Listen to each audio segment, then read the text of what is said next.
for liftoff in T-minus 30. Stand by for further instructions, Minnesota Black Robe Regiment.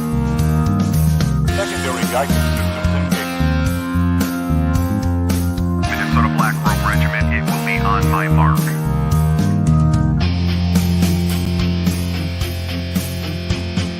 All systems are a go. All systems are a go. Minnesota Black Robe Regiment, you are over the target. You are authorized to fire at will.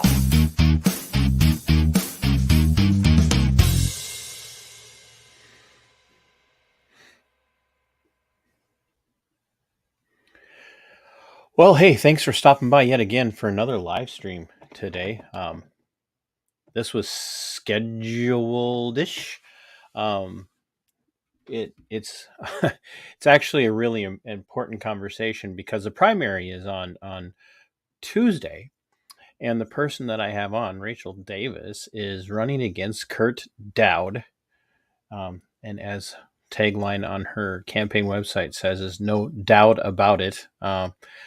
Which is not too veiled in its critique, if you will, of the current situation. So the reason this conversation is so vitally important, and I want everybody to make sure that you're watching this and that you are sharing this so that everybody in Minnesota can see this, because as those of you who've been paying attention to Minnesota GOP politics, the Minnesota GOP as a whole has been playing hardball, if you will, with candidates, both endorsed candidates and unendorsed candidates.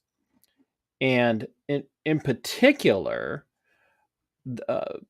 Chairman Hahn has gone after county BPOU officials who in their own time have supported unendorsed candidates, or even going so far as to try to take down a established BPOU in Kitson County and try to disband that BPOU, the Kitson County GOP, for non-violations. And Kurt Daudt, who said that we have to get behind all the endorsed candidates, is actively campaigning for unendorsed candidates in the primary and running them against endorsed candidates like Mark Bishofsky, who received 82% of the vote for his endorsement, which is pretty much a record. And yet Kurt Daudt is doing what Kurt Daudt does, and he's supporting an opponent of Mark Bishofsky's. And even worse, Karin Housley came out and endorsed Bishofsky's opponent in the primary.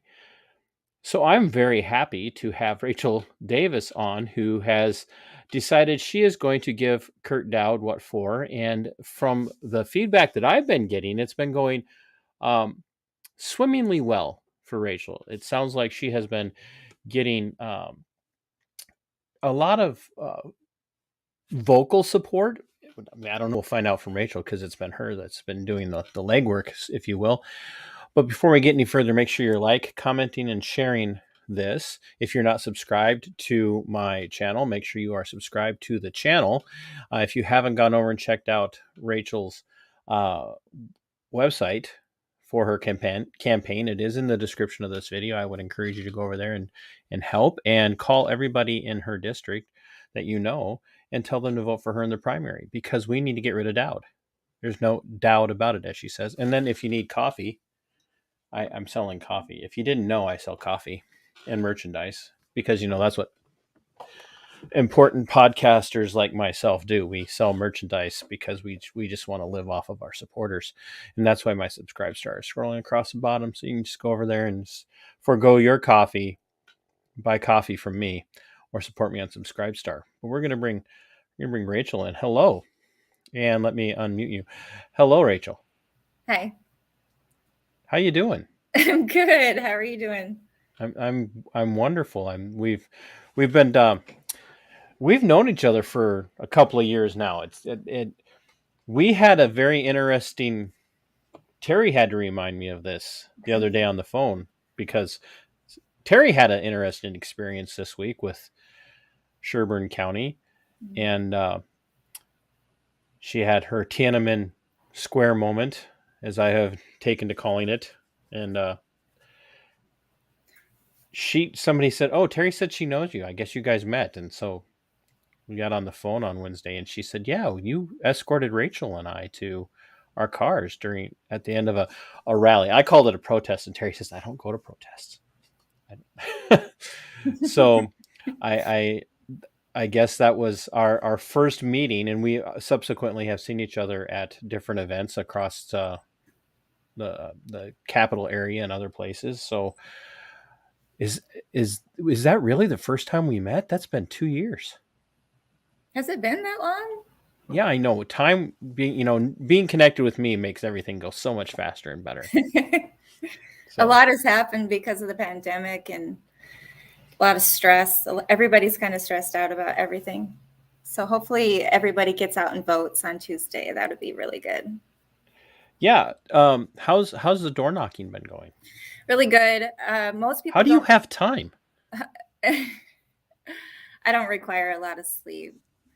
So most people don't even know Mr. Kurt Daudt. I go to their door and they act like they kind of know, and then I hand them my flyer, and then they love me right away. They just love you. It's because you're like their kid sister. Okay. Well, I don't know. I think women are more friendly, so I don't know. They respond very well to me. Wait, did you say women are more friendly? I think so. Women are mean. They're so judgmental of other women. Okay. I'm kidding. Oh, so what district are you running in? 27B. 27B. Mm-hmm. And Kurt has had that seat for 12 years. For 12 years. So he's been at it for 6 election cycles then. Yeah, way too long. Term limits, right? Well, I mean, we're all in favor of term limits until we find somebody who we really want who's doing a really good job, and then we're like, no, please don't leave. But what's good for the goose is good for the gander. Tell me, what has Kurt done for your district? Because it just became 27B. It wasn't 27B before the gerrymandering. I mean, the new map lines were drawn. So what has Kurt done for you? In fact, he doesn't even go to the BPOU meetings. He went to 3. He goes to like 3 a year. No, nobody knows him. He's not involved. That can't be the case, though. I mean, they just vote for him? I don't know how he's getting the votes. I do run. Are they just voting for him because it's predominantly a Republican district and they just vote for the R? Yeah. A lot of people go, I'm a Republican, and then I tell them about Kurt, and they're like, oh, well, I'll vote for you, and that's how the conversation goes. So there's a few people that are really strong Kurt supporters, but I haven't found a lot of them. You haven't, but you have run into a few. Oh yeah. And how has that gone? So they're a little cold towards me, and they look at me like, "What are you doing?" Well, have you used anything as far as the ammunition that Kurt he himself is actively campaigning against endorsed candidates? Have you told people that? No, it's too negative. Most people don't want to hear negativity. So unless I establish a relationship with somebody, I don't go off on the negative stuff. It doesn't. I appreciate that, but do you feel? And I'm not challenging you, but I'm just wondering, because that's the thing that I hear from so many people who are mad about all these primary. I mean, this has got to be a record number of primary runoffs for the Republicans in Minnesota. I can't. In my life in Minnesota, I don't remember ever hearing about this many primary challenges. Well, honestly, people know that the Republicans in our state are not doing their job, so they want fresh blood.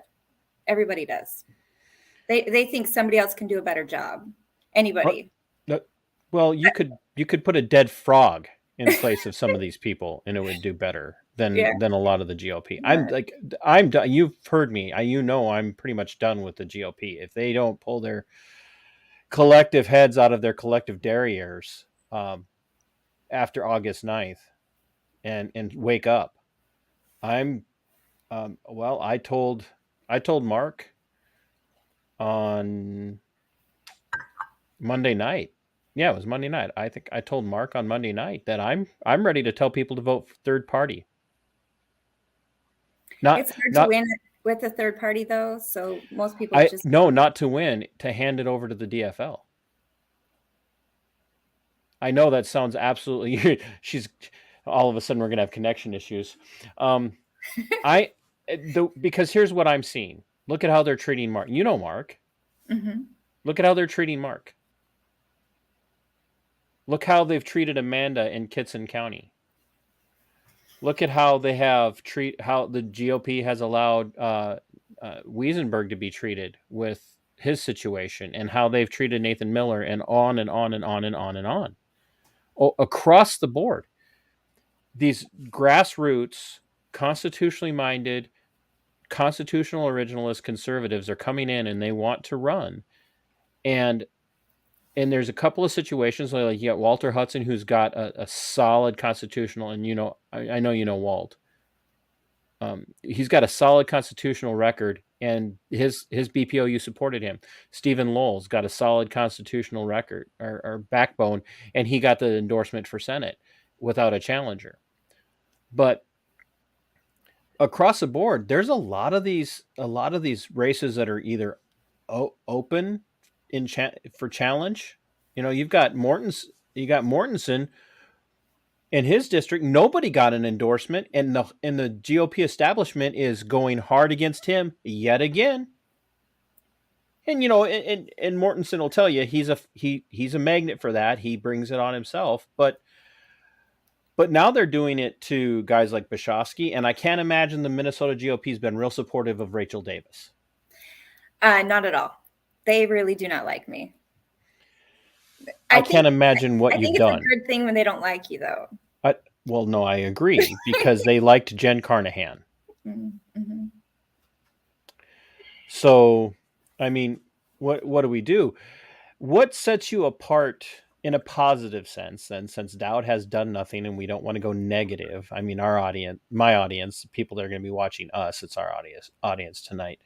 I have somebody on here who's called Fishnet that says everyone will love the person who gets Daudt out. And then Fishnet, and there again, I don't know who Fishnet is. Fishnet, if I know you, just say we know each other, because I don't know who you are. They don't like anyone who challenges their status quo, which there again is absolutely 100% true. So since we don't want to go negative, which there again I'd be okay with, because like throw rocks. What is it that you bring that Daudt doesn't bring, that people maybe have thought that he did bring because he's a Republican? Well, I can't change the minds of his strong supporters, because he does have a few. And they do believe that he's a good guy, and he stands up for what he believes, or what he says. He, same things as me. However, he's nothing like me. I am full of integrity, and I'm a mother of 5. I mean, I'm. Oh, sorry. My husband wants me to say stuff. Your husband wants you to say, and I'm your not husband wants you to say what? That I'm an honest person, and I'm not a lobbyist. Well, I think that the lobbyist aspect, and I'm sorry, I'm reading notes here while I'm talking to you and listening, and so I'm getting messages. Like, people don't come on the stream and comment where it's easy for me to read it on the screen. I get private messages instead, and so I'm trying to listen to you. So let's bring up the lobbyist thing, because Kurt was actively getting paid to be a lobbyist, and legislation was written to make that illegal in Minnesota. And the two targets of that in particular for the GOP were Kurt Daudt and Paul Gazelka. Yeah. Well, what a strange combination, eh? Well, Kurt's a lobbyist for so he lobbies for lobbyists. So he's kind of like the middleman. he connects the lobbyists to the corporations or whatever. But so he has an attorney called, his name is Reed Laveau, and he's a lobbyist lawyer. So he teaches classes down at the U of M on how to lobby. And that's even funnier. So Kurt, okay, well, anyway. No, go ahead. Ask me a question. I mean, I could go on and on. I don't want to get No, too I'm conversational. I'm not here to just do, here's 10 questions, have a good night. Because I think this stuff is important, and I really want people to hear it, especially tonight and tomorrow and going into Tuesday. I want this to go out, and I want people to understand that this is what we're fighting. Kurt Daudt wants his position because, and I'll say it if you won't, it grants him access to people at the state level and ultimately even at the federal level that he wouldn't necessarily have access to if he didn't have connections, because he was sitting in the Minnesota House of Representatives as a Republican. I mean, he's a Republican leader. It's ridiculous. Talk about, like, the very thing that we shouldn't be having, we have happening. Yeah. And people and his ardent supporters are like, oh, that's wonderful. I think that's just great. And everybody else is over here going, what the? That seems kind of corrupt to me. Yep. You have Kurt supporters saying that they believe in Jesus Christ, and then they say it's okay to cheat for him in the same sentence. I mean, I've had some crazy conversations. These people think they're doing the right thing by helping him out. Yeah. So they equate their Christianity with being Daudt supporters? Yeah, because they're Republican. I don't know. It's I don't know. I don't know what their logic is. They're very, very devoted to him. Well, I mean, I think we see that in the Republican Party in general. I mean, it's kind of labeled the party of Christian conservatives. Anyway, and I'm over here going, I don't know so much, because we kind of wax a little strangely religiously philosophical on some of that stuff, and we say things sometimes even as Republicans where I'm just going, I don't know if biblically that's where I'd want to go with that right now. But then we see that on the left as well. There are people who vote on the left and say that they're voting their positions because, well, gosh, Jesus was a socialist. So that's a very strange thing to me, to look at another Christian and say, I can't vote for you because I'm a Christian. I have to vote for Kurt Daudt. What the? Pretty much. They think he's doing a good job. He's doing a good enough job, and it's a tough job. So, I mean, you win. Well, I'm not saying it's not a tough job, but I don't think he's doing a tough job. I don't think he's working hard at all. No. Well, he is right now. I think he's kind of all lazy. Of the people that nobody wants in office. Yeah. So he's not door knocking, just so you know. Well, he doesn't have to. He's got that name recognition, and let's just be honest. I mean, it's a little bit of an uphill battle for you, and I there again, the feedback I'm getting from people in your district is very positive, and and even people not in your district, like Terry and all of her crew, are 100% like, oh yeah, she's got this. But the biggest problem is a lot of the people who would vote for Kurt, and we already know this, are people in that 60 to 65 age bracket who know that name. They've seen it before, even if they don't know him, they've seen it before, and they're going to vote for that over voting for principle and integrity. Now, that doesn't mean that all of them lack principle and integrity. They just haven't taken time to inform themselves, which is, quite frankly, one of the most dangerous things about the American system. Is there's a lack of voter education, not voter integrity, in the sense of people who vote don't have integrity, but they just don't have education. And we vote for people sometimes we don't even know what they stand for. And you look at judges. I mean, how many times have you gone into the ballot box or ballot booth And like, how do I know what judge to vote for? I don't know anything about these people. Yeah, and we do have a judge problem. We have a lot of corrupt judges, so we need to work on that. Do you? So let's say you go into the primary on Tuesday and you trounce Kurt, which I think there are a lot of Christians praying for that, by the way. So here I'll evoke that. Let's say you go in and you trounce Kurt in the primary, and who's your DFL opponent? I did look him up, but I can't remember his name. Because you've been focused mostly on taking Kurt down. Yeah, I looked at his website. Where's your campaign manager? They're supposed to be feeding you all of this information. I don't remember his name. I'm sorry. I could look it up, but I don't remember his name. Yeah, I don't. But it doesn't. It's not like this is an incumbent that we have anything to build our track record off of. I've only met one. Well, it was over the phone, actually. Somebody called me up to yell at me because I sent out a mass text. And he was a Democrat, and he said he was voting Democrat, and he yelled at me for a while. Because you sent out a mass text, or just because he wanted to yell at you? Well, because he disagreed with my text, and he went on my website and he saw my gun, and he's against the Second Amendment, I think so. He just started getting mad at me. I don't know. I love that when I have your website up here. We'll do this. I want all of the guys who are going to be watching need to take a deep breath, because it's going to hit you in the feels. All right. So this is for all of the guys out there. I know your hubby knows this already. So what?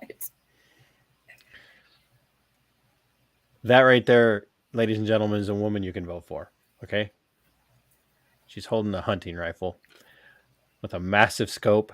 And you could tell that she knows how to handle that thing. So that right there is is a lady you can vote for, and you should be. I don't know why he would be upset about that. That's just a hunting rifle. He didn't know it was for hunting. He thought I was trying to start a war. I had two libertarians yell at me too. And then when they realized that we were on the same page, they calmed down and they're like, oh, okay, I think I'll vote for you. What? Why did the libertarians yell at you? The gun. And then they what? Agreed with the election being stolen. They had a hard time with that. They think that the elections are fine. And so we don't talk on the YouTube channel, we don't talk about that. Because that will get us taken down, but I'm still going to sit here and go, what? Yeah, pretty much. I've only been yelled at by 3 people, 1 Democrat and 2 libertarians. So. Well, part of the problem is that the Libertarian Party has its own struggles with its internal politics, and they just went through a massive sweep themselves in their own party convention this year, and the kind of the left-wing lunatics of the Libertarian Party were kind of like summarily executed, if you will, and kind of walked out the door, and the Mises, the more conservative Mises wing of the Libertarian Party really kind of took over, and they've had a lot to say about things like integrity and whatnot. So you may have just run into the wrong form of libertarians, because I have 2 libertarians watching right now, Sarah and Jose, who would agree with pretty much everything we've been talking about. There's very little that we disagree on, and that's pretty much one of the reasons I've been doing my series on Libertarian Lowdown, is because I'm kind of ready for the Libertarian Party in Minnesota to kind of step up and say, all right, fine, you're going to keep treating the constitutional originalists like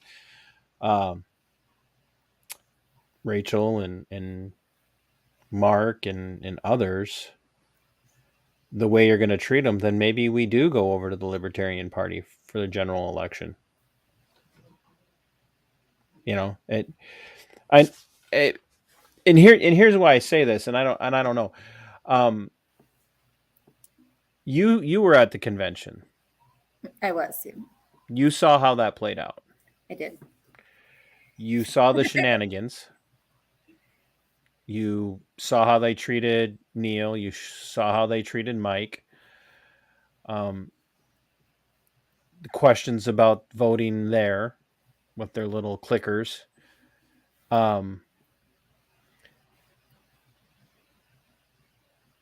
What do we do if they're not going to listen to us? Do we just continue to hold our noses as Republicans, Rachel, and say, well, I got to keep voting Republican because it's the only chance we have of getting good people in? Because I'm looking around the Republican Party, as you've already said, they're not doing what they should be doing. You've got Kurt Daudt, who's been in for 12 years. We had Gazelka, who was in, I don't know, like 2 days after Jesus ascended into heaven.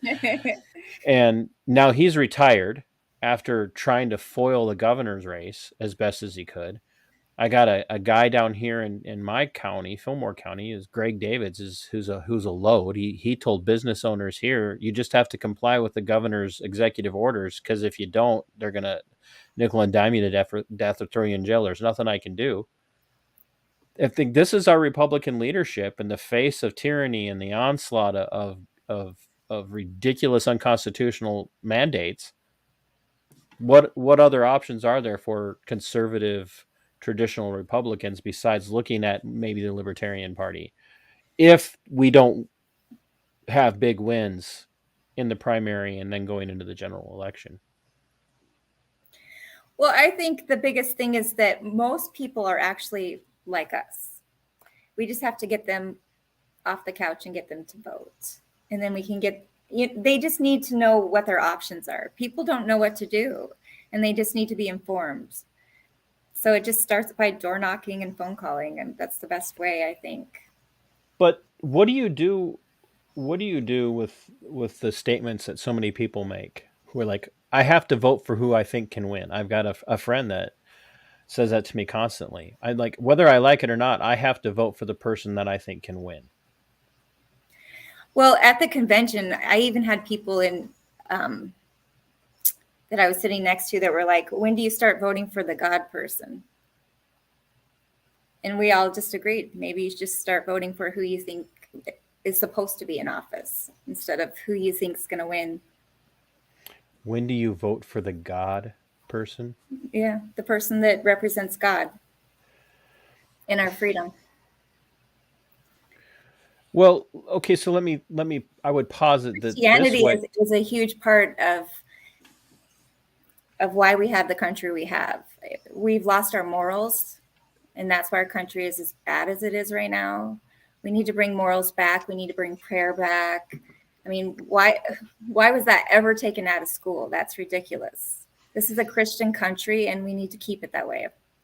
I have no problem with other religions and other belief systems at all, but I don't want them pushing down my belief system just because that's because you're a hater. I'm the opposite of that. Well, no, but I mean, that's just you're just a hater. Like, you could say you don't have a problem with it, but if you don't want your belief system pushed out of the way, then you're just a hater. Well, that's the silliest thing I ever heard. Well, but that's what they say. So I don't care. They can say whatever they want, but that's still silly. But, the theologian, and I'm actually going to quote a theologian. I'm not going to make a joke. Okay. The John Calvin in his Institutes of Christian Religion, he was writing to the King of France. Like, this is like a devotional for the King of France, and it's a very down to earth but practical doctrinal dissertation. And one of the things that came out of that was a statement that he made that was that when God wants to judge a nation, he grants them wicked rulers. And I have quoted that several times, and especially when people say to me, and this is where I get in a lot of trouble, they're like, well, Donald Trump was God's candidate. I mean, you can like Trump, but to say that Donald Trump was God's candidate, because I actually had people, he's a strong Christian. I'm like,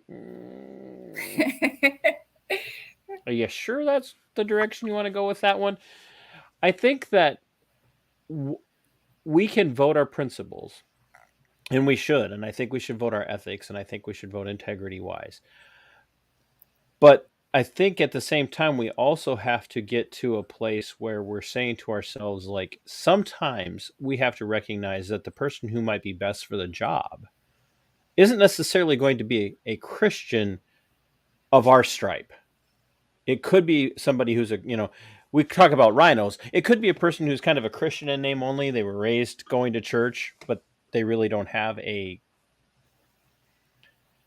Christian background other than I went to church. I was baptized as a baby, but I don't go to church anymore. But I'm a Christian. That person can represent me as a Christian better sometimes than some church-going, allegedly Christian people do. And I think that's one of the weaknesses of the Republican Party, is that there is a wing that will vote. There is a wing of the Republican Party that will vote for anybody that has an R behind their name, whether it's a good vote or not. And then you have another part of the Republican Party who will, as some people say, well, you're trying to vote for pastor? Like, they're literally out there looking for like just an anointed person who is like, they literally are trying to recruit like their pastor out of their church because they think that's the only answer that they have. People are doing that? I didn't even know people were doing that. No, I've seen it. Like, there are people who are like, oh man, I know this person. He's just so godly. I think I'm going to convince him to run for office. And I'm like, a lot of times, to be frank with you, the more godly the person is, the less likely they are to want to be involved with politics, to be honest. No offense. I'm not picking on you, but no, it's true. I think so. I think you have to be crazy to be in politics. Yeah, you have to be crazy to run for office. Yeah, pretty much. But that's you work 12-hour shifts overnight, so we already know you're nuts. For 12 years. 12 years now. I know that feeling. Yeah. What is it in particular that Rachel Davis brings? Not separate from her Christianity and her views on the Constitution, but what are you going to bring to the office that you're going to hold as a public servant that is going to set you apart, even from a Eric Mortensen or a Mark Bishofsky? I don't know. You have to be your own person. I am very much myself. I'm a woman. I'm not a man. What? I'm a mother. I think that the mama you are a birthing parent right now. I think a lot of women are getting involved, and women, mothers especially, are doers. We get stuff done. So we multitask, and we pretty much do everything, and we don't need to be recognized for it. We just do it because it's the right thing to do. Yeah. And we get stuff done. So if we say we're going to do it, we just get it done. As opposed to we're kind of magical like that. As opposed to husbands who say they're going to do it and it still ends up on the honey-do list and doesn't get done. Yeah. Could you imagine if women behind elected men would actually give their husbands Post-it notes telling them what to do? I'm pretty sure they do. They would actually, but like good solid women, not like lefty emotional women, but. There's a lot of good women in the world. They're not like loud and obnoxious like some of these people today.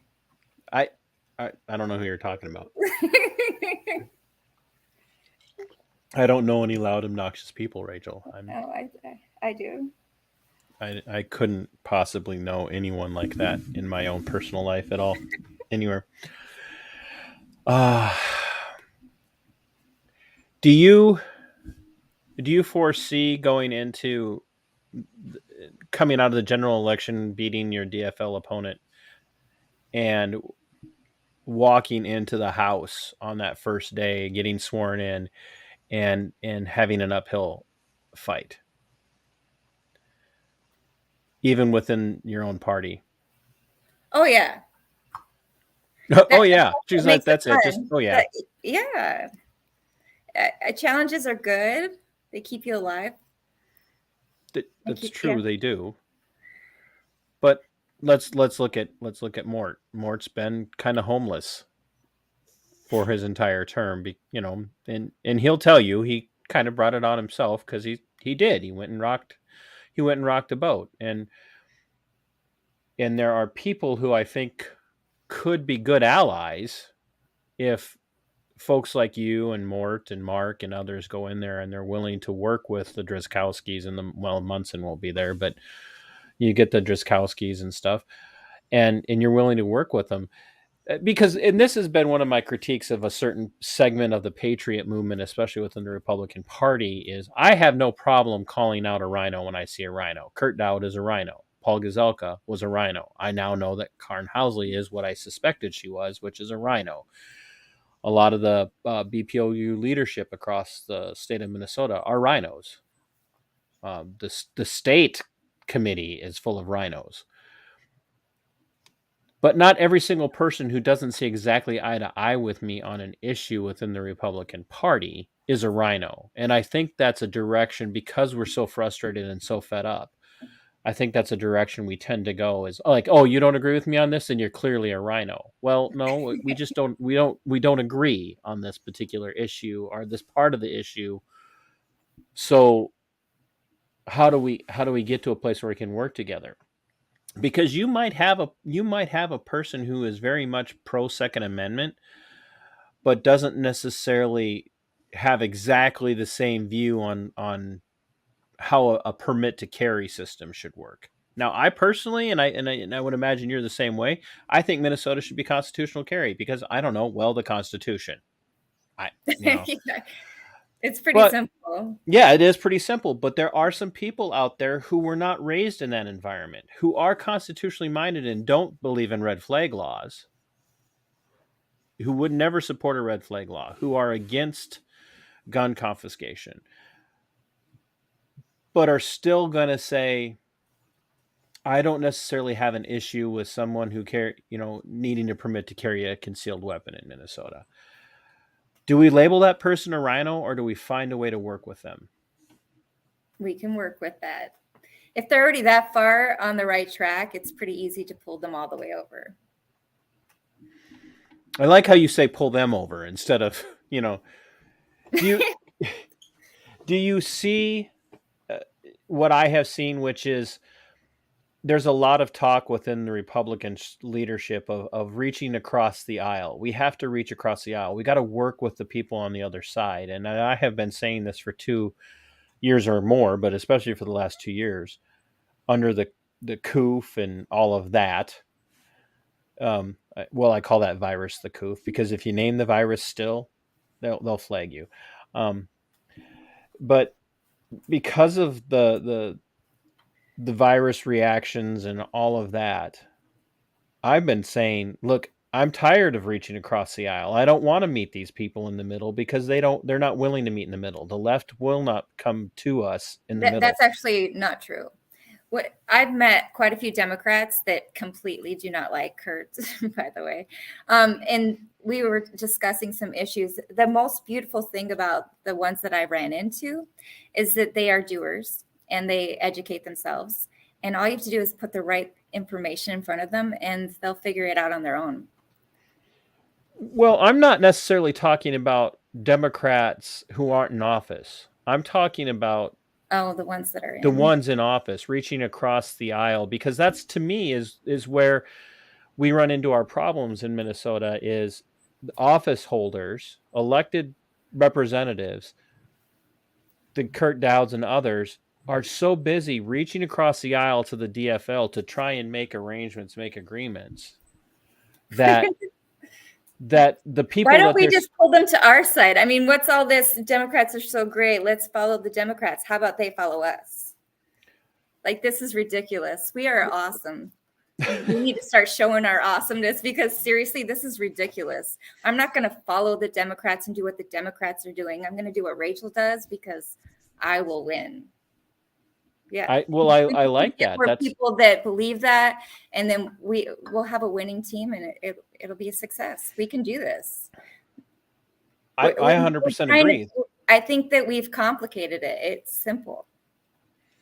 Well, we were never intended to be a two-party system in the first place.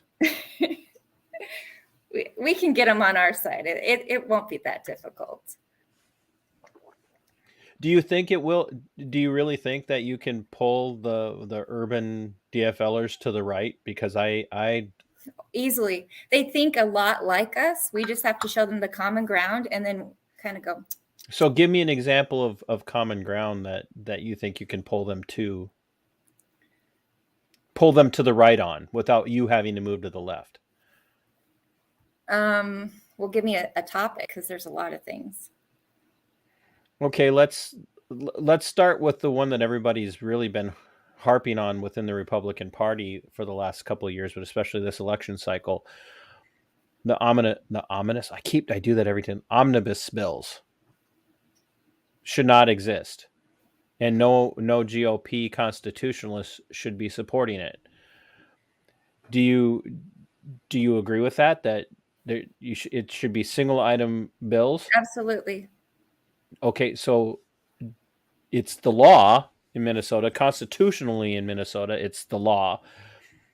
But yet it happens, and the DFL loves it, and the Republicans go along with it every single time because there's one good thing, and I have to vote for that one good thing, and then I can justify voting for it because of the one good thing, even though all the other crap is in there. How do you pull maybe not a far left DFLer to the center or to the right on that? Because if there's any group that is more dedicated to their party and the party mission, more dedicated than the Republicans, it's the DFL. You know, they are a lot more like us than we want to admit. And honestly, all you have to do is listen to somebody long enough and you can find something, a common something, anything at all. And then you start there and you just work your way through it. And you start like, it's not that difficult. I really don't think it is. I honestly think that people are making it way too complicated. Maybe they're not people. I don't know. Honestly, I don't know who's in office right now, but seriously, they're doing a terrible job. And I think that they need more people that are real, because real people get things done. They're not afraid. They're not scared. They don't cower, and they just do it. And we need more people like us. And there's a lot of us. We just need to get them off the couch, put a little education into their minds, and their heart's already in the right place. So. Are you nervous going into Tuesday? No. What's your level of confidence? I'm giving it to God. Boy, that was so dodge that one. Like, I feel good about it, but I just don't know. I really don't. Okay, so let's say, okay, you're giving it to God. Let's say God says, nope, I want Kurt there. Then I'll smile and bow out. What about the general election? What about it? You vote for Kurt? No. Why would I vote for Kurt ever? So you'll vote third party? No, I will not. Oh yeah, I like. Yeah, I'll probably do that. You probably do that. I'm not. I know you're like, you had no idea what you're walking into with this. So, I have a sneaky suspicion that you might walk away with a primary win, because I think you're right. As Fishnet has said, that there's a lot of people that will vote for anyone that will get Kurt Daudt out. To your local audience, the people that are going to see this when we share this around to groups and whatnot, and I'll certainly send you the link once it's because it'll be up right away anyway, but I'll send you the link so you can share it out, because you haven't said anything terribly damning or damaging to anyone but me. So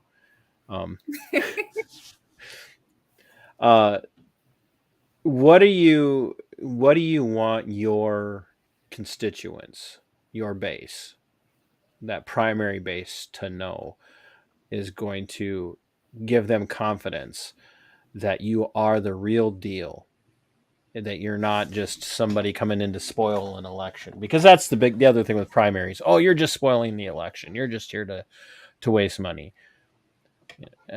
I've heard that about, people like Wardlow running against Schultz. Oh, he's just making them waste money. He's just forcing this primary issue, and what makes you the Orko could real deal? actually win. I don't know if Jim could actually win. So I think I'm not saying I agree with their position. What I'm saying is that's what we hear. We heard, come on, Rachel, we heard that at the convention. We can't take this to a primary because we can't spend all that money in the primary supporting the endorsed candidate. We can't afford that. We've got to keep that money to campaign against Walz. And it's the same. We can't campaign against in a primary.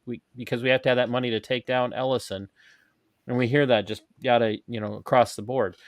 And so a lot of times primary challengers, when they're when they're outsiders who have strong core values like you do, are the mainstream likes to paint you out as a spoiler. You're talking about the same people that kiss the Democrats' asses. I don't know. They make deals. They bend over backwards for them. You're talking about people that do not have integrity at all. So I don't care what they think. I agree. But how do you convince primary voters who vote for an incumbent that you are the right? They have to meet you. You have to get out there and actually meet people. If they meet you, they usually will like you. At least that's how it's. Well, you're easy to like. Those are well. Except for the people who are Kurt Daudt hardcore supporters. Yes, there are some of those. They did not like or me anti-gun DFLers.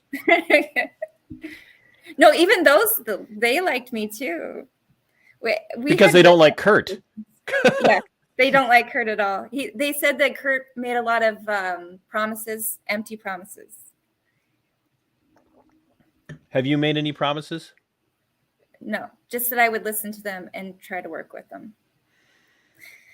We have some community action teams going, and it's really important that we get the people involved. Absolutely. So, yeah. What do you do with your non-Republican, non-conservative constituents when they come to you with an issue, and heaven forbid there's a school shooting in Minnesota, and they're like, hey, we know that you're pro-Second Amendment, but what are you going to do to help us protect our schools, to keep our schools safe from these mass shootings? Actually, the people I've talked to that are Democrats feel the same way I do about shooting the bad guy with our own gun. And these are Democrats. So I think that they're on the same page as us. And I think that us dividing, saying that Democrats are anti-gun isn't right. That's not true. There's some really loud people that are obnoxious, and they make everybody look bad. That can be said on both sides of the aisle. Correct. Mm-hmm. So you're not a radical. I don't know. I mean, and I don't mean that in my own mind. No, I don't mean that in that I thought you were a radical, but there again, look at the outsiders are all being painted as radicals. We can't elect Bashofsky, he's a radical. We can't elect Mortensen, he's a radical. We can't elect Nathan Miller or Nathan Duesenberg. They're radicals. Rick Weibel. Yep. He said in the stream on Friday night that constitutionalists are actually the moderates. Because they're standing on the Constitution, which is the moderate position to take.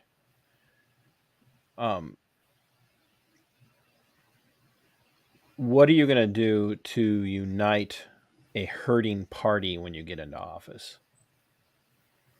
That's what I do. That's what you're a mom. I'm a natural peacemaker. My love language is service. Like this is me. All I do is volunteer my whole life. Showing up to the House of Representatives with cookies and banana bread is not going to heal. It might make you popular, but I don't do that. You don't. I would. I'd be the person saying, "Hey, honey, I need cookies and banana bread." there's a vote today. But because the party, when all is said and done after this, the party is going to be bloody. It's going to be bloody after Tuesday. One way or another, it's going to be bloody because there's going to be hurt. There's going to be some hurt.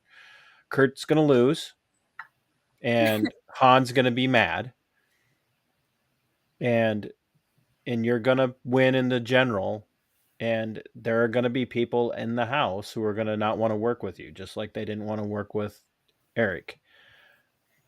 And so you're going to have to stand on your principles. You're going to have to find a way with your gift of service to stand on your principles and still unite a party that's going to be divided. I mean, it's already got like 3 caucuses. It's got the House Republican caucus, it's got the new House Republican caucus, and the Mortensen caucus of 1. So you're going to have to bring those caucuses together. All of you guys that are coming from the outside, the Bashowskis and the Mortensens and the Davises and others, when you get there, you're going to have to come from the outside and unite a very disparate group of Republicans, let alone pulling Democrats over to you, and stand on your principles. And that's hard. That's hard. No, why does it have to be hard? Just because it's hard for the people that are in right now doesn't mean it's hard for the better people in the world. We just need to get the awesome people to get elected, and the whole state will get fixed, like really fast. What about supporting people down at the lower levels after you win the primary, getting out and campaigning for city council members and county commissions? Because I think that's something that needs to happen between now and the general election. People need to see genuine conservatives running at all levels, standing for people who are running for city council, running for county commission, running for, I guess, soil and water commissioner. I don't know. But, in running for school board, they need to see this united front, because I think that's one of those things where these are non-partisan offices. Like, every office is partisan. Everybody's bringing a partisan view. And if you're right, which I think you are, that there are a lot more people like us out there, it's going to help them to see, I can vote for Rachel, but I can also vote for this person who she has campaigned alongside, who's running for city council or running for county commission. Is that something you've given thought to? Yeah, of course. I think that you're not really doing your job if you're not involved with the community and you're not helping everyone. I think that you need to put yourself out there. If your love language is service, you should be serving everyone and helping everyone. I mean, it's ridiculous that people are not doing more. It doesn't take a lot, and if everybody gives a little, there's a huge impact. So, well, I appreciate the perspective. What can we do in Minnesota helping you go forward? Obviously, try and tell all of our friends in your district to vote for you on Tuesday. But can anybody in the state of Minnesota or anybody else from across the country? Because I'm internationally known now, not just nationally. I have viewers in other countries. But I don't know you want their money. But are there people? Is there a way for people to To what? You paused. Kick you a few bucks on your website, Oh yeah, you can do that if you want. I think you're glitching out. Like, you're paused. I did glitch out. Am I paused? I did pause. We were both paused. Okay. But can they donate to you? Do you have a donate spot on your campaign? Yeah, you can go on my website. There's a donation thing on there. Would you reject any donations? No, why would I do that? Well, I don't know. I've had people say, I don't want certain types of people donating to me, and I'm like, all right, don't worry, I won't. So, no. Are you taking off work on Tuesday? No, So you're going to sleep all day, run in and vote, and then go to work? I probably won't sleep. So you're going to work all night on Monday night, not sleep at all on Tuesday, and then, How can you sleep on that day? That would be like impossible. well, it's pretty easy. You put your head down on the pillow, you take a couple of shots of NyQuil, and you go to sleep. That's No, I don't need to sleep very much. clearly not. So, um, when all is said and done after Tuesday, are you going to come out with a broader platform? Yes. Yes.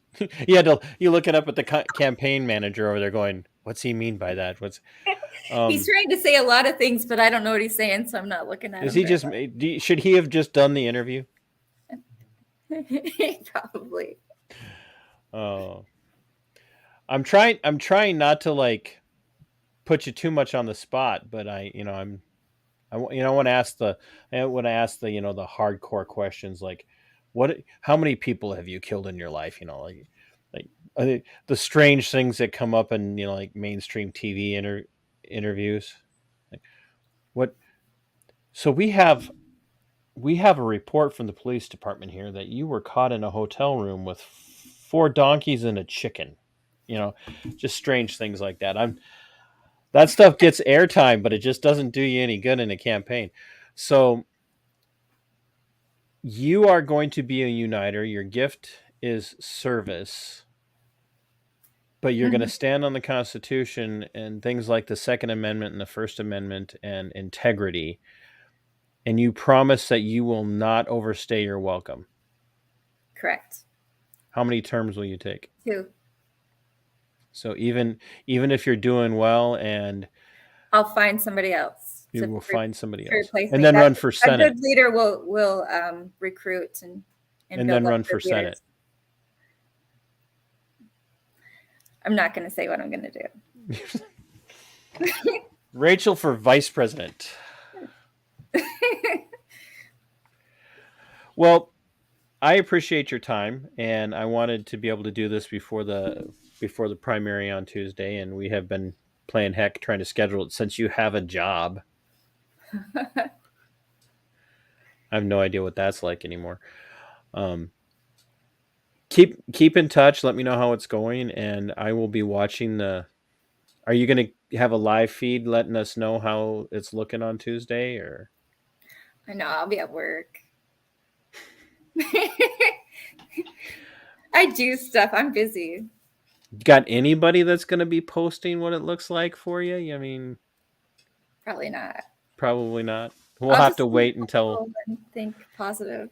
we'll have to wait until Wednesday afternoon to get an update. Yeah, I guess. I mean, you can just go online and look.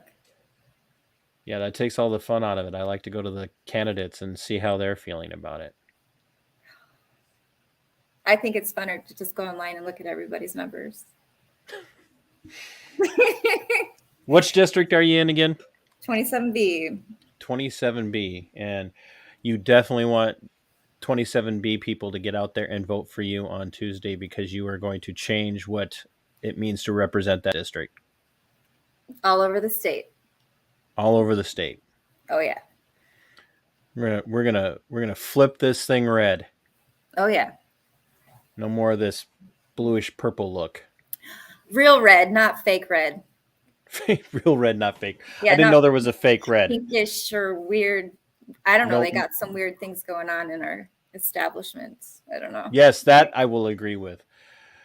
Well, I appreciate your time. You get out of here, and we'll touch base after the primary to see how things are going. Okay. And tell people to get up there and support Terry for the next Sherburne County and her crew. Tell your friends to get out there and support her for her next appearance at a county board meeting, because I'd like to see that place packed with patriots. Absolutely. Thank you, Rachel. Get out of here. All right. Have a good night. Good luck. Bye. Thanks.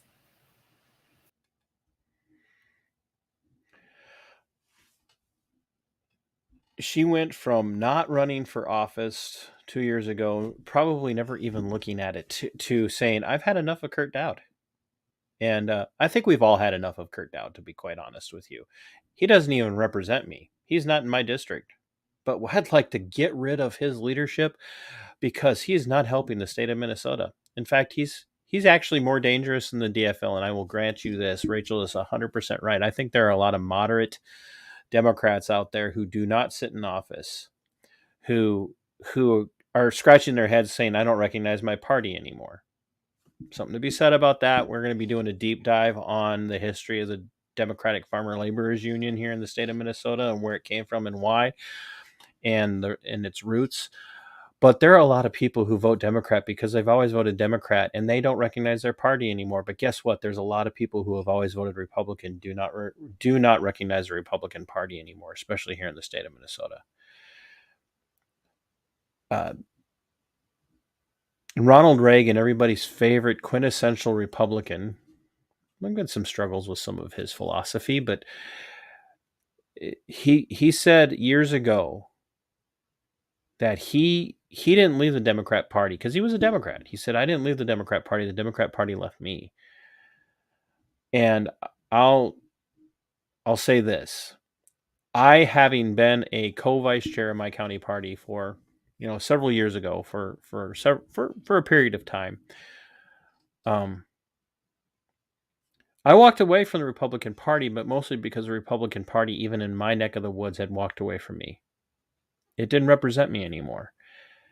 And I got out of politics for a very, very, very long time. It wasn't that I wasn't involved. It wasn't that I wasn't paying attention, but I was sick of the games. I was sick of the political pandering.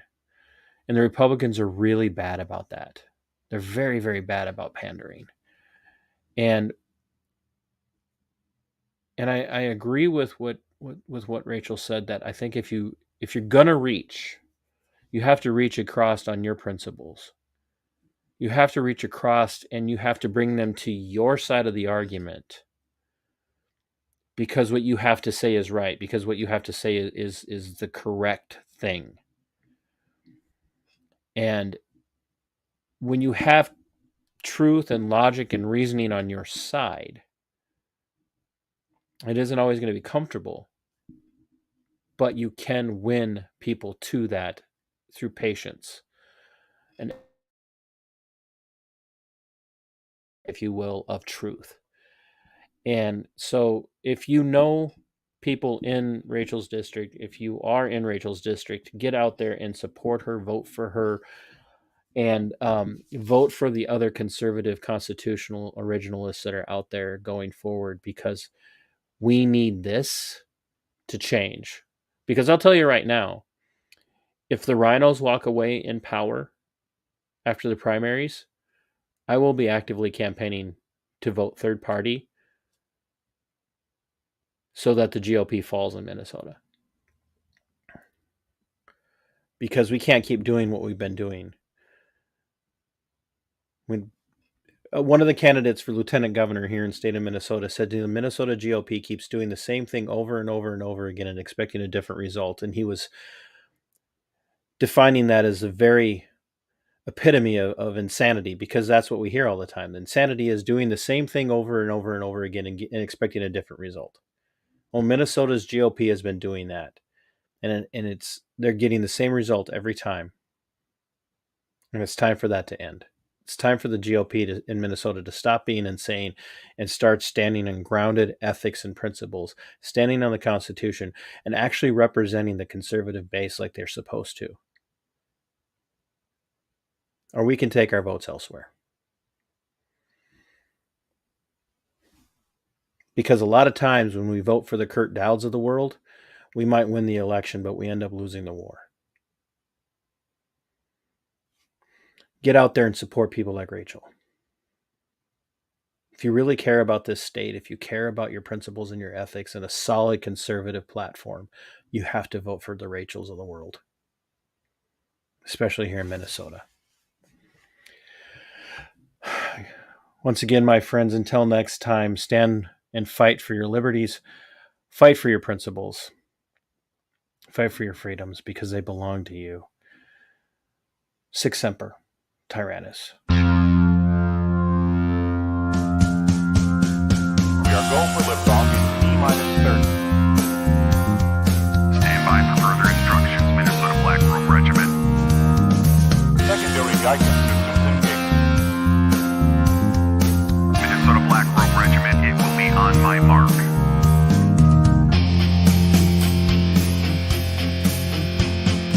All systems are a go. All systems are a go. Minnesota Black Robe Regiment, you are over the target. You are authorized to fire at will.